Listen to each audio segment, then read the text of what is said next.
तुम पास भी हो और करीब भी, तुम्हें देखूं या बात करूं।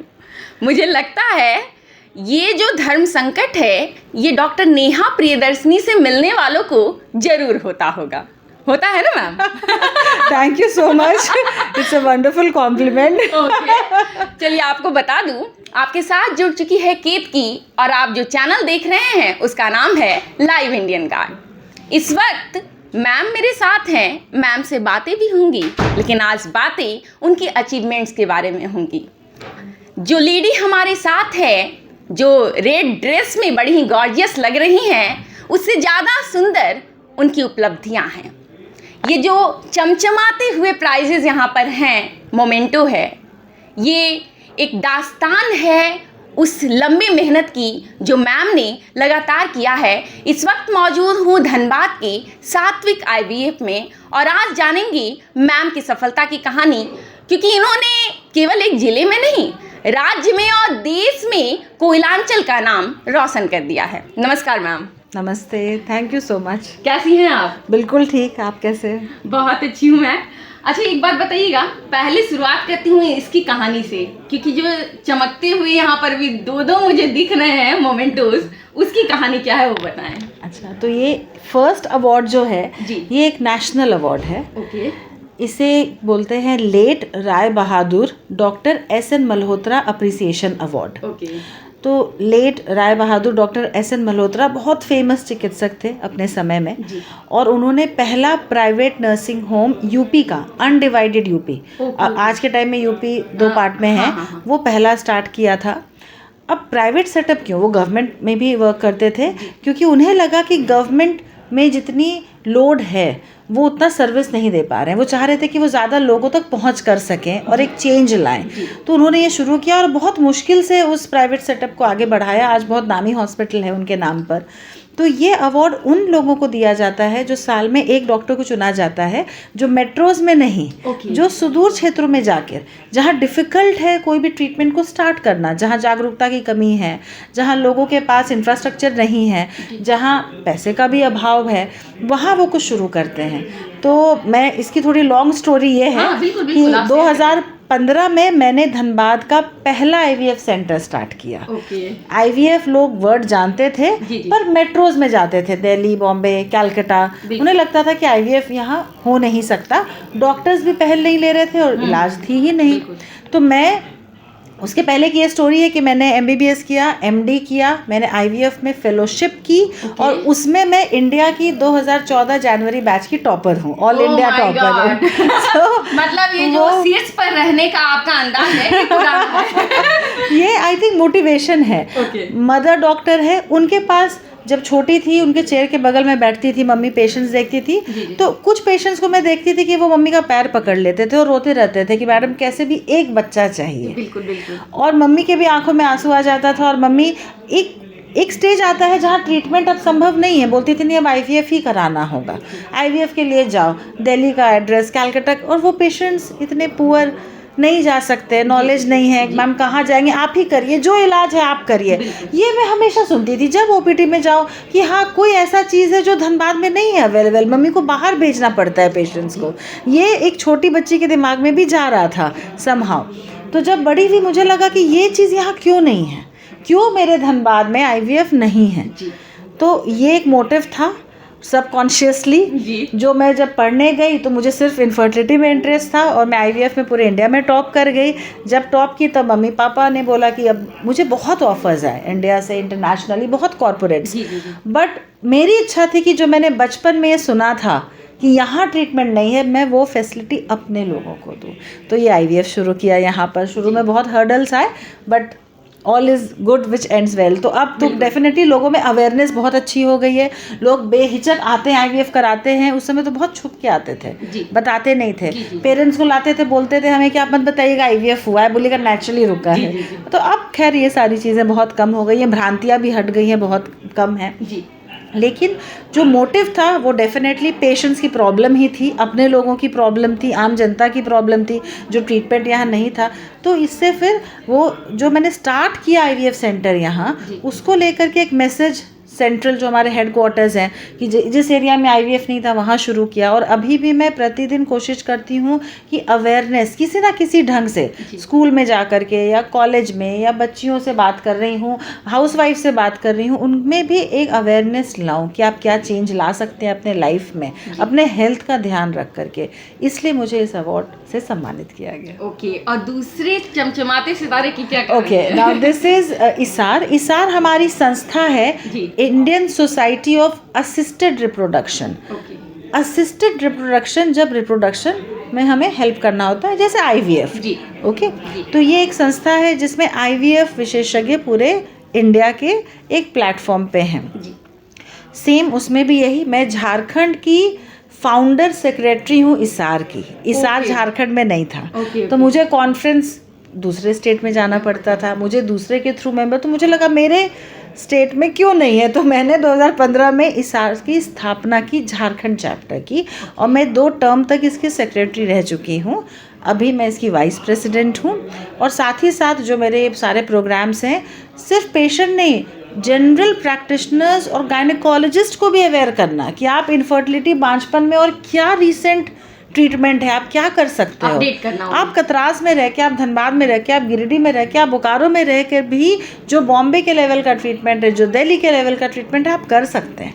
तो यू हैव टू बी, जैसे कहते हैं, रीचिंग द अनरीच्ड। पेशेंट वहाँ नहीं जा सकते, हम उन तक पहुँच सकते हैं। We can bring that change. तो उसके लिए मुझे झारखंड में अप्रिसिएशन अवार्ड मिला ये काम करने के लिए। जब आपको ये अवार्ड मिल रहा था तो आप शायद वहाँ पर मौजूद रही होंगी, आपने रिसीव किया होगा, वो पल कैसा था? बहुत ही खुशनुमा था। और आई थैंक माई स्टार्स। मैं अपने सारे गुरुजन, अपने पेरेंट्स, अपने फैमिली और सबसे ज़रूरी अपने पेशेंट्स, उनको मैंने याद किया कि उनके वजह से आज मैं इस पोजीशन पे हूँ, उनके ट्रस्ट के वजह से, कि वो इतना ट्रस्ट करते हैं मेरे ऊपर और मुझसे ट्रीटमेंट लेते हैं, और उनके वजह से आज मुझे ये सम्मान मिल रहा है। बिल्कुल। कोई अगर ऐसी एक सूरत आपको याद हो किसी महिला का, जिसको मतलब लगा हो कि नहीं ये मतलब दिल में छेद करके चुभन एक दे रहा है, इसका ट्रीटमेंट जो है मुझे करना है, और फिर वहाँ से यहाँ तक सफ़र तय हुआ हो, वो कोई सूरत याद है? बिल्कुल, ऐसी 2 महिलाएं हैं जिनको मैं कभी नहीं भूल सकती जी। एक हमारे धनबाद की ही हैं, उनके बेटे की 18 साल की उम्र में इंजीनियरिंग कॉलेज में उसने एडमिशन लिया था और रोड ट्रैफिक एक्सीडेंट में डेथ हो गई। जी।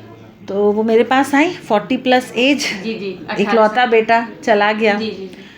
तो उसका जब आईवीएफ किया और उसको जुड़वा बच्चे हुए, एक बेटा हुआ, एक बेटी हुई, और वो जिस दिन यहाँ से गई, उसके जो खुशी के आंसू थे, मुझे लगा हाँ, ये मैं इस ट्रीटमेंट के लिए ने भगवान ने मुझे चुना कि इन ऐसे पेशेंट जिनके लिए अब लगता है कि अब लाइफ ख़त्म हो गई, मेरे लाइफ में कोई खुशी नहीं है, जिनका जवान एक बच्चा चला जाए, कहते हैं उससे ज़्यादा दुख कष्ट किसी और चीज़ में नहीं हो सकता, वो अगर खुश होके जाते हैं और अपना बच्चा लेके जाते हैं तो it is very satisfying, it is very satisfying.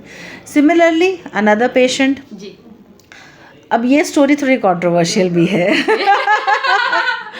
तो ये एक पेशेंट थी जिसको एक बेटी थी, और वो सेकंड बच्चे के लिए बहुत सालों से ट्राई कर रही थी, नहीं हो रहा था, वो आईवीएफ के लिए आई, और उसने मुझे बात में ये बोला कि उसके हस्बैंड ने बोला है कि वो टेस्ट कराएंगे कहीं पर, and they want a male child, जिसको मैंने क्लियरली बोला कि अगर तुम्हें ये करना है तो तुम आईवीएफ मत करो, और अगर आईवीएफ कर रही हो तो तुम मुझे प्रॉमिस करो कि जो होगा तुम उसको एक्सेप्ट करोगी, क्योंकि कुछ भी हो सकता है, पर तुम ट्रीटमेंट बच्चे के लिए कर रहे हो, क्या होगा उसके लिए नहीं, वो ऊपर वाले पे छोड़ दो।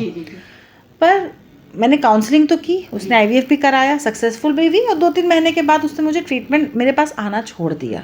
फिर वो आई नहीं मेरे पास 1-1.5 साल तक। मैं बीच में कभी उसके बारे में सोचती थी कि पता नहीं कहाँ चली गई, कहीं उसने टेस्ट तो नहीं करा लिया, कहीं ऐसा सोच रही हूँ।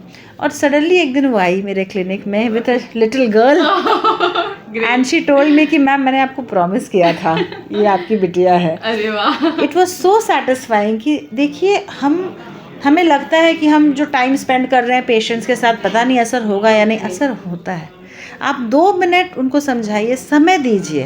पेशेंट्स बहुत अच्छे होते हैं, बात सब मानते हैं हमारी, लेकिन हमें उनको समय देना होगा, समझाना होगा। और ये सारी जो चीज़ें होती हैं वो इम्पॉर्टेंस ऑफ कम्युनिकेशन, अभी लोग कहते हैं कि समय बहुत ख़राब है, डॉक्टर्स पे ट्रस्ट कम है, मुझे लगता है कहीं ना कहीं समय की कमी है। अगर हम समय दें, वो बॉन्ड डेवलप हो। मेरे पास ऐसे भी पेशेंट्स हैं जिनका मैंने आईवीएफ किया, जी। आईवीएफ फेल भी हुआ, उन्होंने कहीं और जाके कराया, वहाँ भी फेल हुआ, जी। उन्होंने बच्चे को गोद लिया और उसकी पार्टी में मुझे बुलाया। अरे वाह, great। तो जी। एक कनेक्ट होता है। It's not always about success and failure, it is about the emotional connect. क्योंकि अगर उनको वो सेटिस्फैक्शन है कि मैंने अपना 100% दिया, जी। फिर रिजल्ट तो ऊपर वाले के हाथ में है, तो वो एक बॉन्डिंग डेवलप होती है। आई थिंक ये सारी चीज़ें हैं जो समाज को एक बेहतर प्लेस बनाती हैं। मैडम की बातें कितनी सुंदर है, आप सुन रहे हैं। एक अंतिम सवाल लेना चाहूँगी क्योंकि कहानी आपकी जो है बड़ी रोचक है। मुझे लगता है घंटों लगेंगे, तो वक्त मिला तो पॉडकास्ट जरूर शूट करूँगी आपके साथ। अंतिम सवाल ये रहेगा कि भारत में औरत को देवी उसका दर्जा तो मिला है, लेकिन वो देवी जो है उसके पास भाला है, त्रिशूल है, सब कुछ है, लेकिन उसके शरीर में ही खून नहीं है। ये जो इश्यू होता है कैसे टैकल किया जा सकता है? सबसे पहला, फिर अगेन अवेयरनेस। कहते हैं ना कि जैसे हनुमान जी थे, उनको अपनी शक्ति का एहसास नहीं था, जी। किसी को कराना पड़ता था कि तुम पावरफुल हो। बिल्कुल।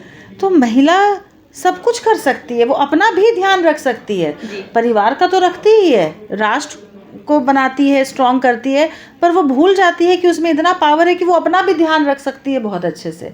तो ये अवेयरनेस, ये क्रिएट करना अवेयरनेस कि आप अपना ध्यान रखिए, आपके पीछे हर चीज़ है, आप स्वस्थ रहेंगी। सिंपल सा मोटो है हमारा, है ना, एक राष्ट्र एक मिशन, स्वस्थ नारी समृद्ध वतन। तो अगर हम स्वस्थ हैं, और ये अवेयरनेस से होता है, समय देना पड़ता है, समझाना पड़ता है, कभी कभी फैमिली मेम्बर्स को डांट फटकार लगानी पड़ती है कि ध्यान दो, केयर करो, हमेशा मम्मी से केयर नहीं लेना, आपको भी करना है। तो बस ये सारी चीज़ें हैं, these are very simple things but they can bring. जैसे मदर टेरेसा ने कहा था कि you don't need to do great things, do small things with great love. तो हम छोटी छोटी चीज़ें करें बट प्यार से करें, कंपैशन से करें, it will bring a change in society. Okay. हालांकि एक और क्वेश्चन आ गया, पूछ ही लेती हूँ।